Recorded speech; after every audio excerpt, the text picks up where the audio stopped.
সালাম দিয়া দেয়। আকাশের তারকাগুলা এসে এসে আমি আমেনাকে সালাম দিয়া দেয়। গাছপালাগুলা এসে এসে আমি আমেনাকে সালাম দিয়া দেয়। বাদ দিলাম এইগুলার তো প্রাণ আছে। আমি যখন শুইতে যাওয়া হয় আমার ঘরের দেয়ালগুলা আমি আমেনাকে এইসা এইসা সালাম দেয়। আল্লাহর পয়গম্বর দুনিয়ার জমিনে পদার্পণ করলেন, দুনিয়ার জমিনে আসলেন। আলহামদুলিল্লাহ। বিবি আমেনা জানায় দে আমার মোহাম্মদ যখন দুনিয়ার জমিনে আসলো সামান্য পিপিলিকার মতো আমি অনুভব করি নাই, ব্যথা অনুভব করি না। একেবারে সুন্দরভাবে আমার মোহাম্মদ দুনিয়ার জমিনে এসেছিল।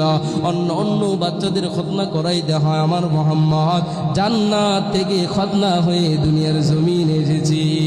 আমার মোহাম্মদ দুনিয়ার জমিনে আসতে দেরি হয়, মগর আল্লাহ তাআলাকে সেজদা দিতে দেরি হয় না। আমি তাকায় দেখলাম আমার মোহাম্মদ হঠাৎ করে এই শাহাদাত আঙ্গুলটা উঁচু করে নেয়। শাহাদাত আঙ্গুল থেকে একটা আলো বের হয়ে সারা পৃথিবীটা আলোকময় হয়ে যায়। আকাশ হতে চাঁদ নেমেছে মামিনার কোলে, আধার রাতে উঠলো যেন চাঁদের চিরাগ জ্বলে, চাঁদের চিরাগ জ্বলে। গুলশানে আজ বুলবুলিরা গাইছে শিরিন কালাম, তামাম জাহান নবীর তোরে জানা है लाखो सलाम, জানা है लाखो सलाम। আকাশ হতে চাঁদ নেমেছে মামিনার কোলে, আধার রাতে উঠলো যেন চাঁদের চিরাগ জ্বলে। আল্লাহু আকবার। কথা হইতে দেখতো পয়গম্বর দুনিয়ার জমিনে পদার্পণ করতে দেরি হয়, সারা দুনিয়াটা আলোকময় হইতে দেরি হয় না। কেমন নবীজির উম্মত হইলাম বন্ধু, নবীজিকে তো আমরা চিনলামই না, শুধু দুনিয়াটাকে চিনলাম, টাকা পয়সা গুলাই চিনলাম, শুধু নেতা খেতাদেরকে চিনলাম, পয়গম্বরকে চিনলাম না। পয়গম্বর এখনো পর্যন্ত বড় হয় না, আস্তে আস্তে করে করে বড় হয়। পয়গম্বর আস্তে আস্তে করে বড় হইতেছে। বিবি হালিমা সাদিয়া সেই দূর থেকে মোহাম্মদকে নিশান নেওয়ার জন্য এসেছিল। সবাই সুন্দর সুন্দর বাচ্চাদেরকে নিয়ে নিয়ে যারা যারা ঘরের ভিতরে চলে যায়। বিবি হালিমা আসার পর দেখলো খাজা আব্দুল মুত্তালিবের নাতি আছে, মাগার ধন সম্পদ কোনো কিছুই না, এই বাচ্চাটাকে নিয়ে যাব কিনা। স্বামীর সাথে কথোপকথন করতেছে, মুশারা করতেছে, নেব কিনা। স্বামী জানাতে নেওয়ার দরকার না, এই বাজার থেকে আমরা বাচ্চা নেওয়ার জন্য এসেছি, মক্কা নগরী থেকে বাচ্চা নেওয়ার জন্য এসেছি। আমরা 10 থেকে 11 জন মহিলা এসেছি, তাদের স্বামীরাও এসেছি, মাগার সবাই ধন সম্পদওয়ালাদেরকে নিয়ে চলে গিয়েছে, আমাদের জন্য এটাই রেখে গেছে। আমরা তো নিজেরাই খেতে পারি না, এই মোহাম্মদকে আবার কি খাওয়াইব? আল্লাহ বলেন না,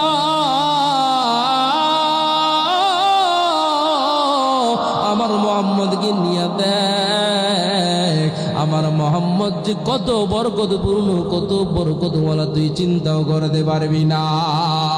হালিমা সাদিয়া জানাতে প্রাণের স্বামী নেই বানানে, খাজা আব্দুল মুত্তালিবের নাম অনেক শুনেছি।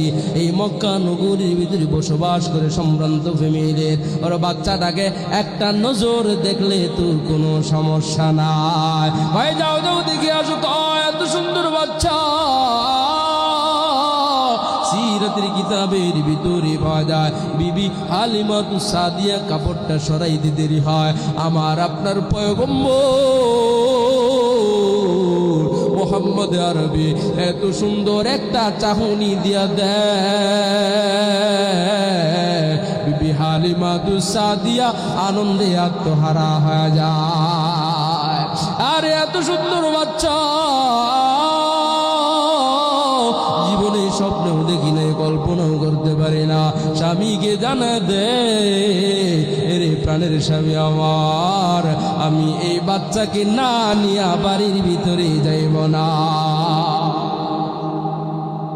আওয়াজটা আসতে হইল না? আওয়াজ দিয়ে কোন না সুবহানাল্লাহ, আর আওয়াজ দিয়ে কোন সুবহানাল্লাহ। পয়গম্বরের চেহারাটা দেখার পর উভয়জনে মায়া মোহাম্মদের ভিতরে পড়ে যায়। পয়গম্বরকে নিয়ে বাড়ির দিকে রওনা হয়ে যায়। যেই ঘোড়াটা দিয়ে, যেই গাদাটা দিয়ে মক্কা নগরীর ভিতরে এসেছিল, ওই ঘোড়াটা একেবারে জীর্ণ শীর্ণ হয়ে গিয়েছিল। মুহাম্মদুর রাসূলুল্লাহ যখন ঘোড়ার উপর সাওয়ারি হয়ে যায়, ঘোড়াটা এমন সবল হয়ে যায় যেন আগের চাইতে বিদ্যুতের আকারে চলতেছি, এমন গতি স্পিড। বাকি 10 জন মহিলারা বাচ্চাদেরকে নিয়ে অনেক আগে তাদের দেশের দিকে রওনা হয়ে গিয়েছিল, তায়েফের ময়দানের দিকে রওনা হয়ে গিয়েছিল। একটা সময় দেখা যায় বিবি হালিমা সাদিয়া ঘোড়াটা তাদেরকে টপকাইয়া বাড়ির ভিতরে চলে যায়। সুবহানাল্লাহ। পয়গম্বর বাড়ির ভিতরে যাইতে দেরি হয়, পয়গম্বর ঢুকতেছে, বিবি হালিমা সাদিয়া জানা আমি যখন মোহাম্মদকে নিয়ে বাড়ির ভিতরে ঢুকতেছি, আমি তাকে দেখলাম আমার ছাগলগুলা একেবারে কাঠের মতো শুকনো অবস্থায় ছিল। মাগারে যখন মোহাম্মদকে নিয়ে ঢুকলাম, আমার ছাগলগুলা একেবারে মোটা তাজা, একেবারে স্বাবলম্ব হয়ে গেল। এত পরিমাণ দুধ দিতে শুরু করে দেয়। বিবি হালিমা সাদিয়া জানে দেয় আমি ঘরের ভিতরে যত পাত্রগুলা ছিল সব পাত্রগুলোর ভিতরে দুধ ভরে ভরে রেখে দিলাম। এমন কোন পাত্র ছিল না যে এই পাত্রের ভিতরে দুধ ছিল না। এরপরে টাকা দেখলাম ছাগলগুলার ওলানগুলা একেবারে টলমলো করে দিয়েছে। সুবহানাল্লাহ। এমন ভাবে বরকত শুরু হয়ে যায়। তায়েফের মহিলারা জানে দে, রে হালিমা তোমার ছাগলগুলারে কোন জায়গার ভিতরে, কোন পাহাড়ের উপর তুমি ঘাস খাওয়াও, আমাদের গুলাকে ওই জায়গার ভিতরে নিয়ে খাওয়াইব। বিবি হালিমা সাদিয়া জানা দেয় ওই পাহাড়ের উপরে আমি আমার ছাগলগুলাকে ঘাস খাওয়াই প্রতিনিয়ত, ওই জায়গায় নিয়ে খাওয়াই। মাগার যেই সেই হয়ে যায়, যেই লাউ সেই কদো। আল্লাহ পাক রব্বুল আলামিন জানে দে এইটা তো পাহাড়ের কারিশমা নয়, এইটা তো আমার মোহাম্মদের কারিশমা। আমার মোহাম্মদের কারিশমা, মোহাম্মদুর রাসূলুল্লাহ আস্তে আস্তে করে বড় হয়। একটু ধৈর্য সহকারে বসেন না, একেবারে শেষ প্রান্তে চলে এসেছি। মুহাম্মদুর রাসূলুল্লাহ আস্তে আস্তে করে বড় হইতেছে, ছোট থেকে বড় হইতেছে। হঠাৎ করে দুধ ভাই আব্দুল্লাহ একদিন নিয়ে যায় ওই মাটির ভিতরে ছাগল চড়ানোর জন্য। হঠাৎ দেখতেছে আকাশ থেকে 2 জন ফেরেশতা এসেছে। পয়গম্বর হাবিবে কিবরিয়া মুহাম্মদ আরবি সাল্লাল্লাহু আলাইহি ওয়াসাল্লামের বুকটাকে ছিঁড়ে কি যেন বের করলো একেবারে সুন্দরভাবে, আবার ধুয়ে মুছে ভিতরে ঢুকাইয়া দেয়। সুবহানাল্লাহ। এই ঘটনা বিবি হালিমা সাদিয়ার কানে যখন চলে যায়, বিবি হালিমা সাদিয়া ভয় পেয়ে যায়। আমার মোহাম্মদের পিছনে শত্রু লেগে যায়, মোহাম্মদকে দিয়ে আসতে হবে, তার মা আমেনার কাছে দিয়ে আসতে হবে, এখন আর রাখা যাবে না। মাগার মায়া মোহাম্মদ ছাড়তে পারে না। লম্বা চূড়া ঘটনা। ওই দিকে যাব না। মুহাম্মদুর রাসূলুল্লাহর বয়স যখন 6 বছর হয়ে যায়। কয় বছর? 6 বছর হয়ে যায়। আমার আপনার পয়গম্বর আস্তে আস্তে করে বড় হইতেছে। পয়গম্বর খেলাধুলার ভিতরে নিমজ্জিত হইতেন না। বিকাল বেলা যখন সন্তানেরা অন্য বাচ্চারা অন্য ছেলে মেয়েরা খেলাধুলা করার জন্য খানির ভিতরে চলে যায়, পয়গম্বর হাবিবে কিবরিয়া মুহাম্মদ আরবি সাল্লাল্লাহু আলাইহি ওয়াসাল্লাম খেলা দেখার জন্য প্রতিনিয়তই যাইতেন। সুবহানাল্লাহ। খেলা দেখার জন্য মাত্র 6 বছর খেলা দেখার জন্য মাঠের ভিতরে প্রতিদিনই যাইতেছি। বিকালবেলা যখন হয়ে যায় তাকায় দেখতেছি সবার বাচ্চাদের বাব্বুরা আসতেছি, সব বাচ্চাদের বাবারা আসতেছি। আয়েশা আয়েশা আব্দুর রহিম আব্দুর রহমান বলে বলে ডাইকা ডাইকা নিয়া গোলের ভিতরে নিয়া বাড়ির দিকে রওনা হয়। পয়গম্বরের এই জিনিসটা খুবই ব্যতীত হয় রে, সবার বাচ্চাদের সমস্ত বাচ্চাদের বাবা আসতেছে, আমার বাবা কিন্তু আসে না। আমার বাবা আসতেছে না, এমন করে করে যাইতেছি। দিন যায় হঠাৎ করে একদিন মুহাম্মদুর রাসূলুল্লাহ দিলের ভিতরে এমন কষ্ট লেগে যায়। শিশু নবী মুহাম্মদ আরবি সাল্লাল্লাহু আলাইহি ওয়াসাল্লাম বিকাল বেলার বাড়ির দিকে রওনা হয় না। বিবি আমেনা জানা দেয় আমার মুহাম্মদ প্রতিদিনই তো সময় মতো বাড়ির দিকে রওনা হয়ে যায়। আমার মুহাম্মদ প্রতিদিনই তো বাড়ির দিকে সময় মতো চলে আসে। আজকে একেবারে সন্ধ্যা হয়ে যাইতেছে, মোহাম্মদ তো আসতেছে না। কি ব্যাপার মোহাম্মদ পথে দিয়া যাইতেছে।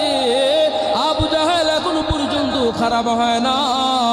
তখন আবু জাহেলের নাম ছিল আবুল হেকাম। আবুল হেকামকে বিবি আমেনা ডেকে ডেকে জানা দেয়, এরে ভাই যা আপনার ভাতিজা মোহাম্মদ কি দেখেছেন। সেই আবু জাহেলকে জানা দেয়, আরে ভাই যান আমার মোহাম্মদ প্রতিদিনই তো মাঠের ভিতরে খেলাধুলা করার জন্য চলে আসি। আজকে সন্ধ্যা হয়ে যায়, রাত্র হয়ে যাইতেছে, আমার মোহাম্মদ তো আসতেছে না। আমার মোহাম্মদ আমার মোহাম্মদ কি আপনি কি একবার দেখেছেন? আবুল হেকাম জানে দে, রে আমেনা আমার ভাতিজা মোহাম্মদ কি তুমি মেরে যাও। মোহাম্মদুর রাসূলুল্লাহকে আবুল হেকাম বলেন, আর আবু জাহেল বলেন, আবু লাহাব বলেন, উতবা সাইবা বলেন, সবাই এক বাদ পেয়ে একেবারে নিষ্পাপ হিসাবে মনে করে তো সুবহানাল্লাহ। সবাই এমন ভালোবাসত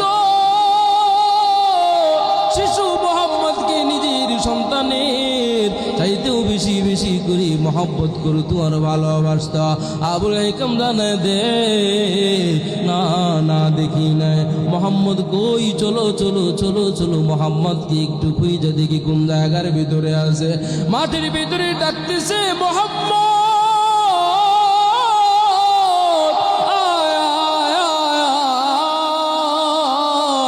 বাড়ির দিকে কি যাইব না? আমি তোমার মা হয়ে অপেক্ষা করতেছি। মোহাম্মদুর রাসূলুল্লাহ তাকায় দেখতেছি মাঠের কনারের ভিতরে ফুফায়া কান্না করতেছি, চিল্লা কান্না করতেছি আর বলতেছে, ওগো আম্মু প্রতিদিনই তো আমি তাকায় দেখি আমার বন্ধু বান্ধবীরা এই জায়গার ভিতরে খেলাধুলা করতেছি। বিকালবেলা যখন সন্ধ্যা একেবারে সামনে চলে আসে, সন্ধ্যার সময় যার পিতাগুলা আইসা আদর করে নিয়ে যায়। আমি তাকায় দেখি কত সন্তানের বাবারা গালের ভিতরে চুমু খায়, কপালের ভিতরে চুমু খায়, টুটির ভিতরে চুমু খায় আর সোনামণি বলে ডাকতেছে। আমি যখন দেখি আমার আর সহ্য হয় না, আমার দিলটার মানে না। ওগো আম্মু আমার আব্বু কই? আমার আব্বু তো আমার আজ পর্যন্ত এই মাঠ থেকে নেওয়ার জন্য আসে না। আমার আব্বু কোথায়? সব বাচ্চাদের আব্বা জানেরা আসতেছি। আমার বাবা কই? আমার বাবা তো আমাকে নেওয়ার জন্য আসে না। বিবি আমেনা কান্না মাখা চক্ষু দিয়ে জানা, এরে মোহাম্মদ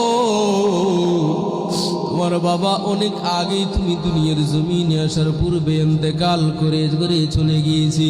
মক্কা নগর থেকে একটু দূরে মক্কা এবং মদিনার মধ্যবর্তী স্থানের ভিতরে তোমার আব্বুকে দাফন কাফন করে কবর দেওয়া হয়েছে। ওই জায়গার ভিতরে তোমার আব্বুকে আমি এনে দিতে পারবো না। শিশু মোহাম্মদ জানায় দেয়, ওগো আম্মু আমি আমার বাবার কবর জিয়ারত করার জন্য ওই জায়গার ভিতরে যাইব। আল্লাহু আকবার। মুহাম্মদুর রাসূলুল্লাহ বাড়ির দিকে রওনা হয়। আমেনা বাবা জানকে জানায় দেয়, আব্দুল মুত্তালিবকে জানায় দেয়। আব্দুল মুত্তালিবকে যখন বলতেছে মোহাম্মদ তার বাবার কবরগুলা দেখতে চায়, তার বাবার কবরটা দেখার জন্য যাইতে চায়, আব্দুল মুত্তালিব জানায় দেয় না না, সেখানে যাওয়া যাবে না, আমারও সময় নাই, কেউ তোমাকে নিয়ে যাইতেও পারবে না। ওই দূর এলাকার ভিতরে যাওয়ার জন্য প্রস্তুত হয় না, ওখানে হিংস্র বাঘ প্রাণীরা বসবাস করতেছে, মানুষ নাই, কোনো একটা মানুষও নাই, এমন কোনো বাড়িও নেই যেই জায়গার ভিতরে আশ্রয় নিয়ে যাইবা।